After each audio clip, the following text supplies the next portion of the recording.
and welcome to CRDC's Digital Fall Luncheon. Today, we're happy to explore the topic of resource adequacy and look at the types of energy, the projections, the planning, and ultimately the execution that will find us with a viable and active economic future. Today, joining us is the Acting VP of Power Bulk Marketing from Bonneville Power Administration. Rachel Dibble is the VP who runs the power trading floor and is dialed into how Bonneville and the region plan to meet power load demands into the future. With Rachel, we're excited to ask a couple of questions. Primarily, what is it like to run the power trading floor? What are some of the milestones that we can count on in 2028 and beyond? What things need to be negotiated so that we have confidence in our region's power capacity and our energy, the energy streams that are coming to us? And what can we do to be optimally responsible stewards with a finite resource?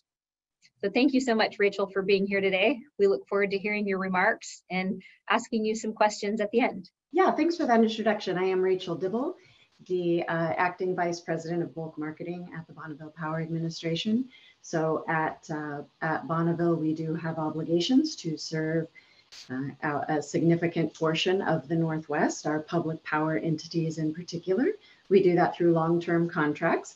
And then my group is the Bulk Marketing Organization, and we are responsible for when we have some extra capacity that we have the obligation to be getting the best value for that in energy markets across the Western interconnection, and also when we have a need to be purchasing out there in the market when we may not have enough to serve. We also are responsible for that. So that's just a quick synopsis. Let me just give you a little bit of background on a couple of these slides. So Bonneville is responsible for marketing the capacity and the energy that is generated by the federal power system on a regional basis. It's about a third of the energy that is generated across the Pacific Northwest. We have 31 dams and 1 nuclear facility. Our facilities, the federal facilities, are in blue and red here, and you can see the gray are owned by different entities. We are mainly a hydro utility. We do have 1 nuclear reactor, the Hanford facility in southern Washington.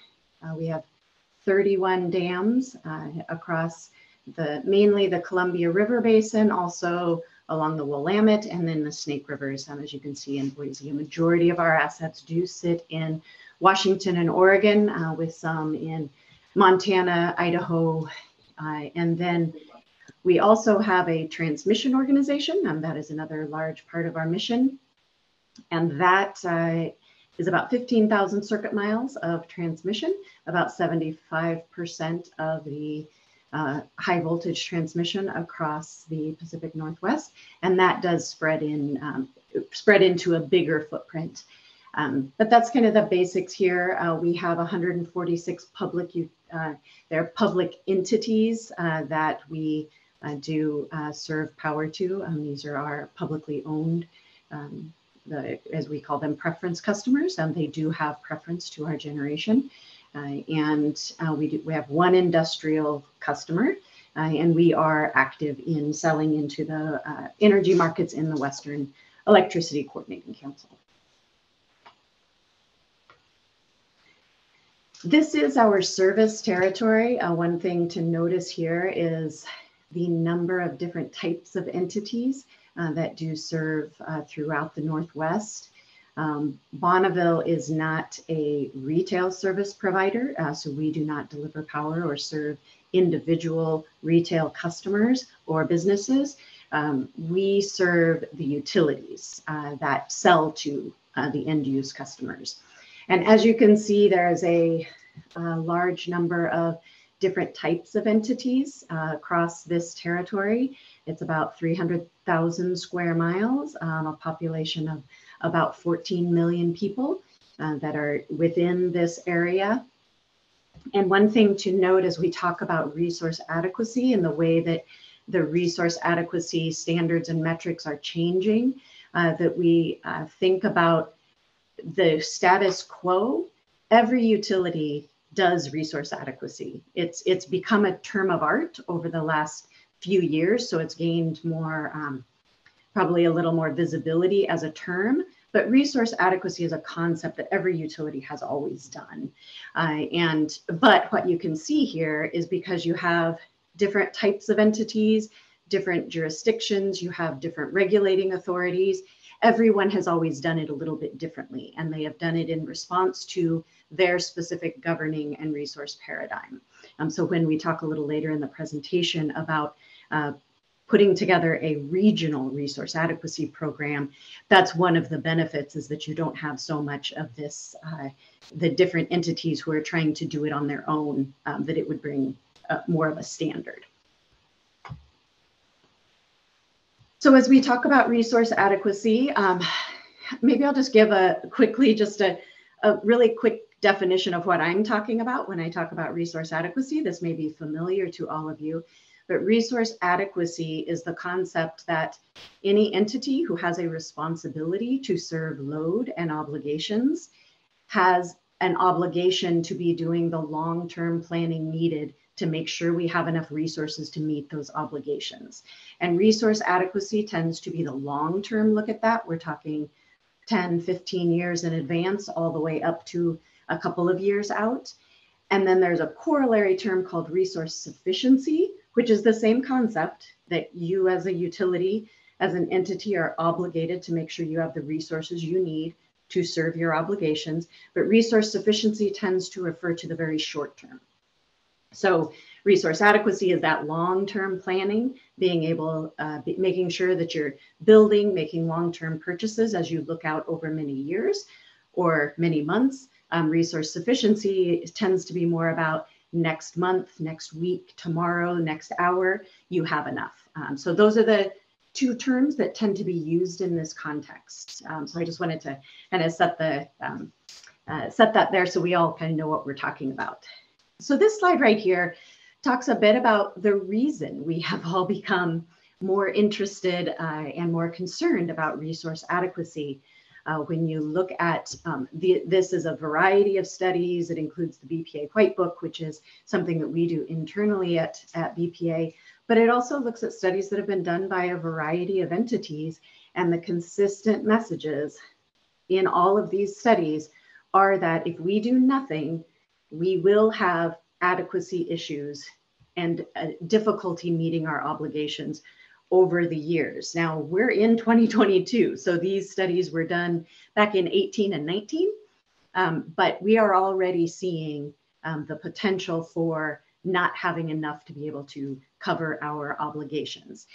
This year we had an excellent water year, so we were definitely able to cover our obligations throughout the year. But this trend just doesn't give you a lot of confidence in, if we do nothing, that we will be able to continue to do that. So part of the reason for this is that there's been a shift in the resource mix across the Northwest, but really across the West and the country as a whole. We are decommissioning coal plants for climate change and carbon reasons. These requirements are being enforced in state legislatures, but also there are choices being made by individual utilities and regulatory commissions as well. And we're estimating about 10 gigawatts of coal retirements by 2030, which is a pretty significant amount. And what those are being replaced with right now tend to be the variable resources, because those are the clean energy resources that do not, that are able to take the carbon out from the coal, and then it's being replaced with non-carbon emitting resources.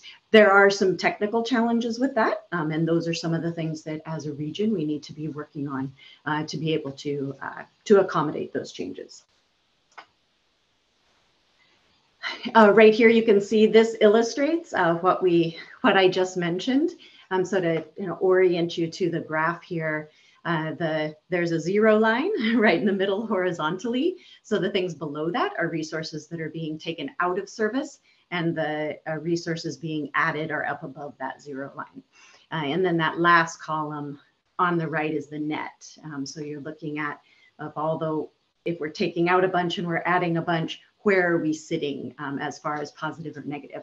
So if you look at nameplate capacity, so that is just, if you didn't have to worry about having all the fuel you need, you had a resource there, you have all the wind you need, you have all the sun you need to be able to operate it all the time, this is what the nameplate capacity is. And we're looking good there. The amount of coal that's been taken out, because that's below the line, it's mainly coal, has been, by nameplate measure, has been replaced by wind and solar primarily, with a little bit of storage. But then if you change the measurement to the average amount of energy that resource could provide at any given time throughout the year, you see a little bit different picture where coal, one of the attributes of large coal plants is that you can consistently generate the same amount at all times. And that isn't an attribute of renewable energy. A lot of great attributes for renewable energy, but it is very heavily dependent on when the wind blows, when the sun shines, and we know that there are times when it just can't generate because that fuel's not there. You don't control the fuel in the same way you do a coal plant. So when you look at it as average energy, we do start to see a little bit of deficit in the amount that we would, the difference between the new plants that are being built and the plants that are being taken out of service. And then we look at capacity contribution, and that deficit becomes even larger. And that is for the same reason. A capacity contribution, it's good to think about it as, on the hottest day in the middle of summer, could I count on your plant to generate if I called on you? And we know with coal, you generally can. And those are the ones being taken out, and the ones being replaced are ones that you don't always know. If the wind's not blowing, then you can't. So there's a different capacity factor associated with that type of generation. Now, I say all these things not to minimize the value of renewable energies. I'm just giving you kind of a technical look at some of the attributes of these different types of generation and the issues that we need to be addressing and resolving as we go forward. So what I'm going to start with here is talk about how Bonneville manages resource adequacy. Again, I just want to repeat, every utility has always managed resource adequacy. We have all had obligations that we had to plan for. So this is something that we've always done. The term itself has gotten more popularity, but every utility has a method. Bonneville is very complex and we're very big. So many utilities probably don't have nearly the complexity of program, but Bonneville does. But every utility does have a program for being resource adequate. So we start out with, we just have a series of questions here to explain how we go through resource adequacy. So first we ask, what is Bonneville's responsibility? And where we find that is in the Northwest Power Act. So we are a federal agency. We were created under statutes, and so our responsibilities are defined under statutes. So we are required to serve the net requirements of utilities in the Northwest on request. That same act also created the Northwest Power and Conservation Council, which we do work collaboratively with, and it defines the Power and Conservation's responsibilities when it comes to interacting with Bonneville. Net requirements, just very quickly, I want to make clear that that means all the utilities in our service territory, they have the right to come to Bonneville and say, here's my obligation to serve this load. I will subtract out the resources I already have, but all the rest, Bonneville, I want you to take care of. So that is something any utility in the Northwest can ask Bonneville to do. We also have some responsibilities with resource adequacy as an actual reliability obligation for the region. So then we identify what we're responsible for. Then we have to narrow it down to, okay, what is being requested of us? And the way that we do that is through our long-term contracts. Right now, we are operating under the regional dialogue contracts, and we have a couple of products. We have load following, we have slice and block. Those are two different products. They tend to be used together, slice and block do, but sometimes they aren't. So we are operating under those right now. These are 20-year contracts that went into effect in 2008. They will expire in 2028. And so we are already in the process of negotiating the next set of contracts with our customers for the next, hopefully, we would hope that it would be a 20-year contract or something close to that as well. We believe long-term contracts are the best for Bonneville and the best for our customers. It just gives more assurance of a long-term power supply and also long-term revenue stream for Bonneville so that we can keep doing what we need to do to serve the region. So that's how we determine what is being requested of us under those statutes. So then we look at both of those things, and then we ask, how much are we going to need to be able to satisfy these obligations? One source of that is our BPA White Book. This is a resource that, if you like to nerd out on details and statistics, this is the place for you. You can Google it. You can go to bpa.gov and just put it in the search engine, BPA White Book. We publish it every year, and it is a 10-year look out at all of our obligations and what resources are available to be able to meet those obligations, and then a lot more detail behind that. So I encourage you, if that's something you're interested in looking at, that you just go to bpa.gov and look for that. You will find the whole history of our white books there as well. We also look at, for all those load serving entities that have said to Bonneville, we're submitting this request that we want you to serve our net requirements. We look at what resources they already have, because as it says in that first box, it's net requirements. So we look at their load, subtract out resources they already have that they are putting toward that load, and then that net requirement is what comes back on Bonneville to serve. So then we start thinking about, okay, how do we make sure we have enough? We're looking out over 10 years. We do look out longer than that as well, but 10 years tends to be what we continuously update. How do we make sure we're going to have enough? So we have a resource program, and this is a statistical analysis that we do internally, where we run models that look at all kinds of potential scenarios that could happen over the next 10 years. We look at water years, we look at maintenance programs, we look at potential load growth, load decreases, and just run all of these modeling scenarios, and then we plot them. And so you have, thousands of potential scenarios that are then plotted, and it helps us determine what is the likelihood of different levels of resources that we might need. So that's on the resource side, but we also have a pretty significant investment in energy efficiency programs. So if you think about the energy industry and electricity, you have an equation, you have the resources to generate, and you have the load that is consuming, and those have to be equal. And so the resource program looks more at the resource side, but then energy efficiency helps to reduce the load side. So both of those affect the equation. And so we do have a significant amount of investment in energy efficiency programs across the region of reducing that need and the demand. So then how do we implement that? That's in our operations and our marketing. We have the requirements marketing, which is the long-term contracts under regional dialogue today that I've talked about. We have a hydro operations desk and a real-time marketing desk that sits together. They do 12-hour shifts, so that is manned 24 hours a day and is constantly watching in that shorter term what's happening and making sure that we are making the deals and making the decisions about the hydro system that will allow us to meet all of our obligations at the best price. And then we also have a near-term sales and forecasting group that is always looking out over that shorter term, over the next month, the next week, the next day, the next hour, to make sure that we are taking into account all the factors on the ground at that given point in time. So for this slide, I just wanted to give you a little bit of information about the contractual vehicles that we use to serve net requirements. So as I mentioned, we have, they are the regional dialogue contracts today.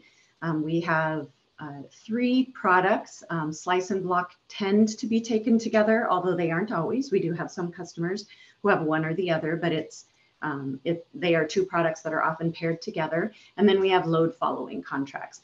So if you think about who is responsible for resource adequacy in the context of these contracts, really what you're asking is who is responsible for meeting the variations in load and the uncertainty in load.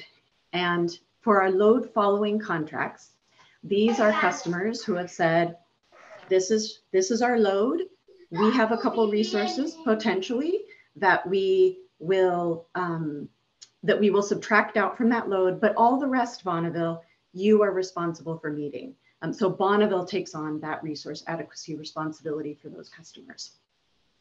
For the slice and block customers, it's flipped. So those customers have said, we want, in this case of a block, we want a solid block from you, the same amount all the time, or we will take your slice contract, which means we set aside, I believe it's 22% of the output of our system at any given time for those slice contracts, and it's divided up between all the customers who have chosen that.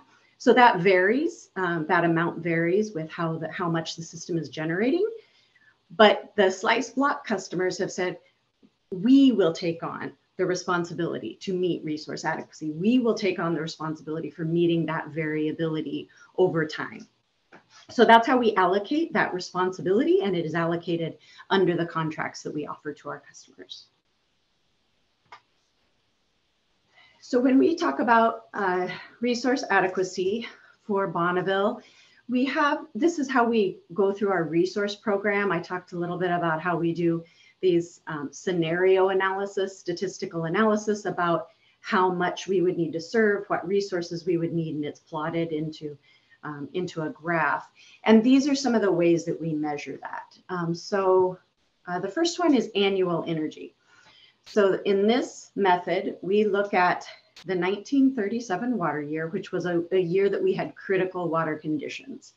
And we say, if with all the load obligations we have going forward, if we had a water year like that, what is the percentage of time we would be able to meet with our existing resources? Would we be able to meet the load necessary? So that's one measure that we use. And then we also do another measure where we look at, we plot all of the heavy load hours by each month. So we look at every month and we say the highest or the heavy load hours, and that's the time of day where you're using the most energy. Then we look at the resources we have to be able to cover those heavy load hours. And it's a P10. So that means like, what is the amount of resources we would need to be able to meet 90% of those scenarios? So that's what that P10 means. And then we have another P10 measure, which looks at even a smaller number of hours. So it is 6 peak load hours per weekday by month. So that is either those 6 hottest hours or the 6 coldest hours, but the highest, the hours that you would be using the most generation. And we look at those 6 hours over every month. And then we again see how much resources would we need to be able to meet 90% of those scenarios.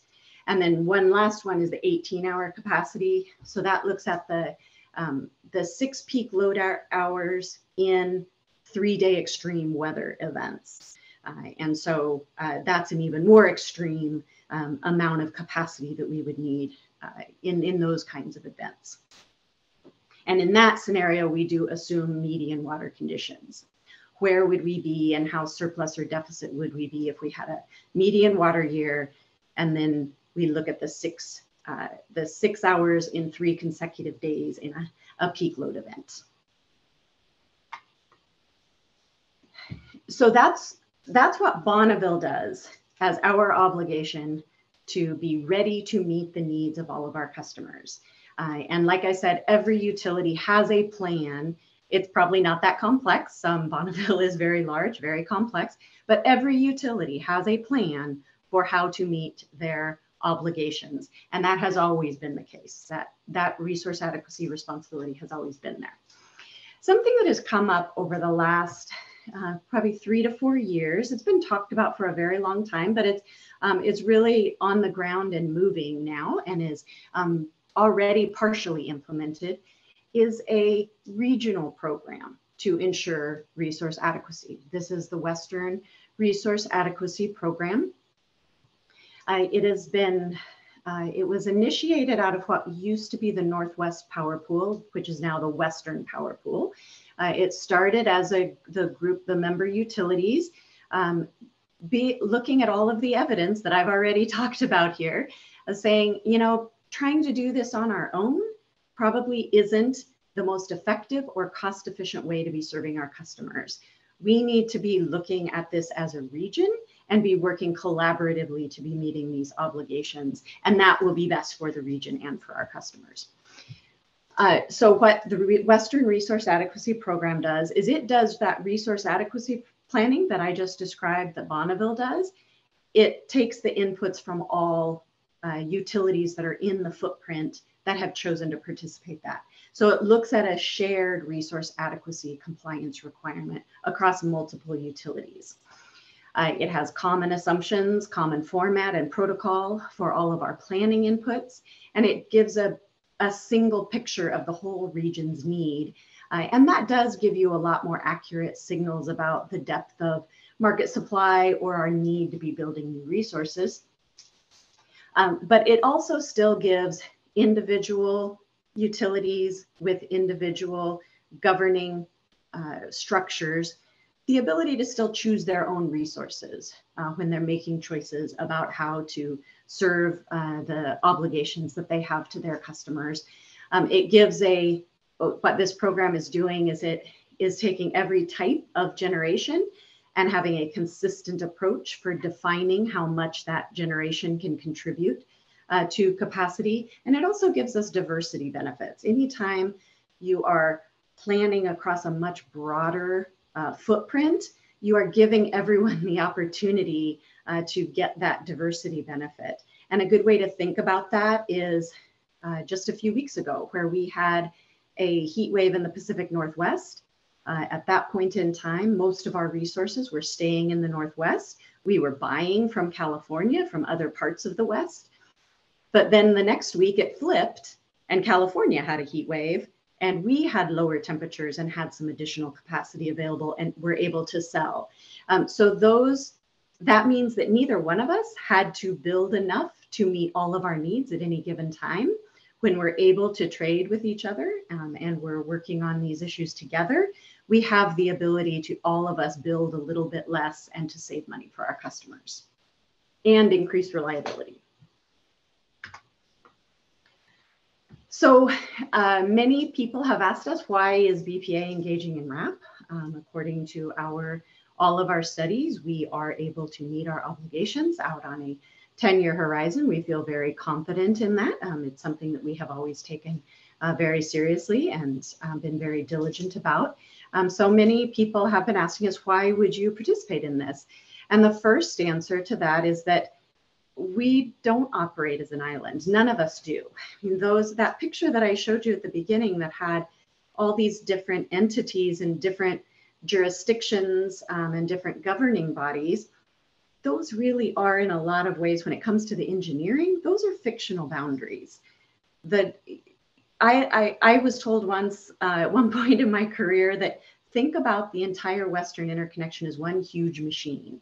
What you do in one area impacts other areas. You're not an island. You can't separate out at your artificial boundaries the impacts of things that are being done outside and on the rest of the interconnection. So a regional resource adequacy program, it gives us, I've talked about a lot of these already. I'll just go quickly through them. It provides a clear and uniform standard. It also comes with each of us saying and agreeing to be accountable and to commit to meet that. And if we don't meet it, we will be accountable and we will pay the consequences. It puts bounds around how much capacity Bonneville is responsible for providing. As a very large federal system sitting in the middle of a very large region, sometimes there is the perception that entities are leaning on Bonneville, and this is an opportunity for us to just be very clear about what our obligations are, what others' obligations are, and we all agree to meet those obligations and to be accountable for them.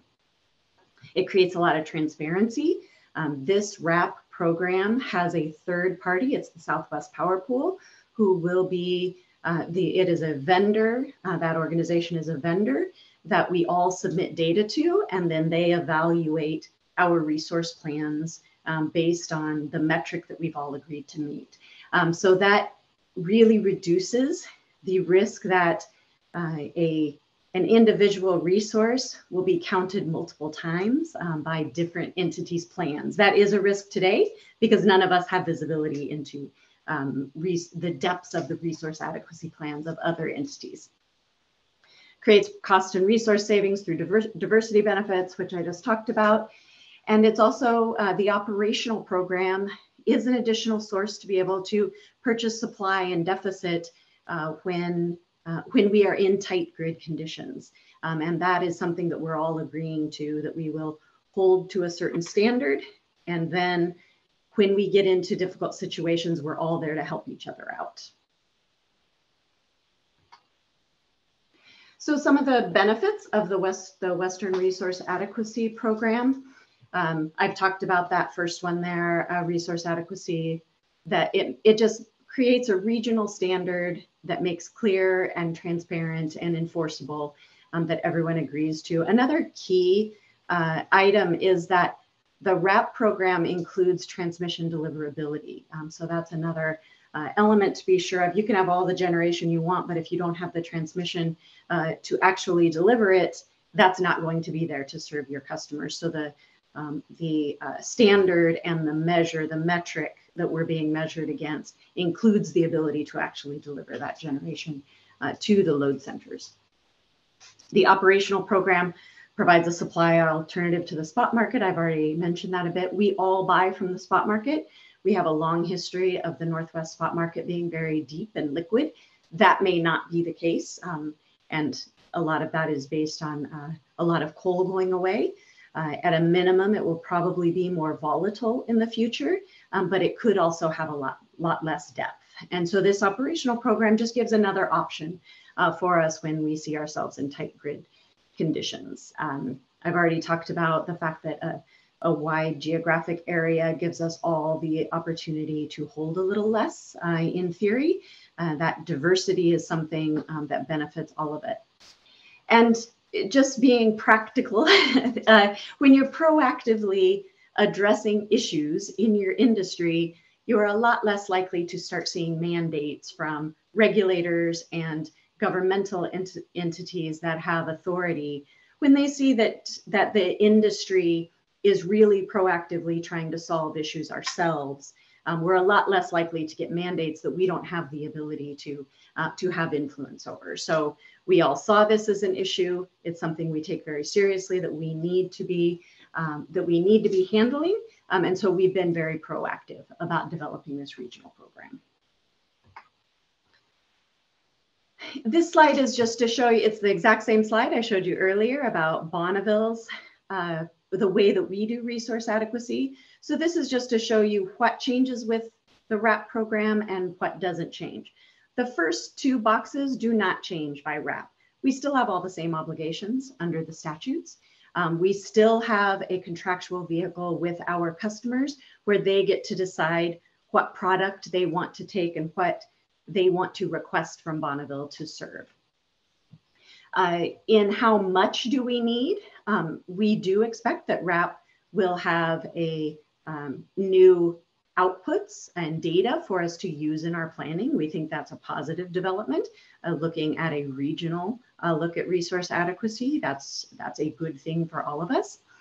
And then how do we assure we have enough? There will be another planning metric that we'll be measuring against, which will be the RAP planning metric with the reliability margin, the uncertainty margin that's added to it. And then there is also, RAP will also have some metrics that we'll be measuring against in the planning and operations.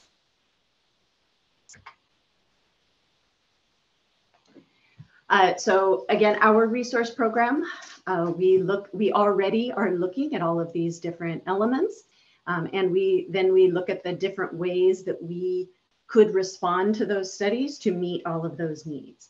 We will continue to rely on the resource program. It is very thorough. It captures our obligations and our responsibility to be serving all of those. But we will also be looking at what the RAP program has told us we need to meet our obligations.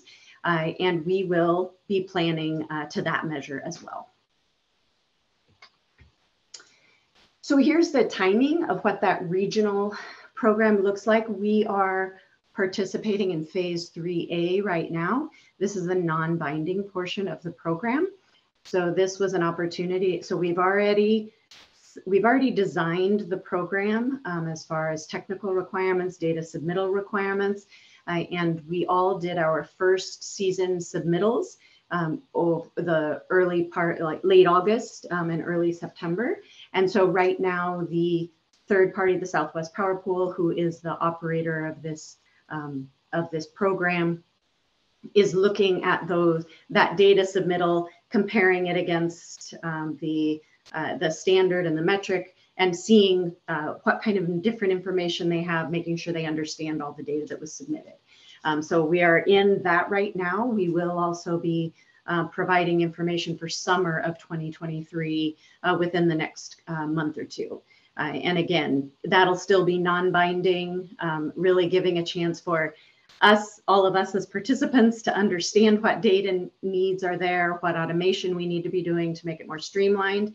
And also the Southwest Power Pool will be evaluating that and working back and forth. It'll be an iterative process during this non-binding program. We are in the process of making our decision about whether or not we will join the binding program. And that is expected for Bonneville before the end of the calendar year. I believe all participants have to make a decision by the end of the calendar year if they want to transition into the binding program. And that is the point where you continue to submit all of the data to show that you are meeting the metric. But then there are consequences at that point for not following through. And those binding seasons will probably start, I believe, in 2025. But the commitment to joining that program will be happening by the end of this calendar year. And then we'll move on to adding the operational program that will be happening in future years as we phase into the implementation of the program. So here you see all of the different entities that are participating in this. As I said, it started out as a Northwest Power Pool effort. That is what the entity was called before these last few months. But as you can see, we've gotten a lot of interest. Nevada was always part of the Northwest Power Pool, but we have, Colorado, and we do have some entities down in the desert Southwest. It really has become a West-wide program. And so the Northwest Power Pool has changed its name to the Western Power Pool. And these are all the phase 3A participants who will be making a decision about joining the binding program by the end of this year. This entire footprint covers about 65,000 megawatts across the Western interconnection, a huge diversity of resources and load types, geography, time zones, weather patterns, which will be a benefit to all of us. Participation is voluntary until you choose to join, then you are contractually obligated to meet all of the requirements. And the foundation of the program, it's not an organized market. It is operated on bilateral transactions that are under existing market frameworks that already exist in the West.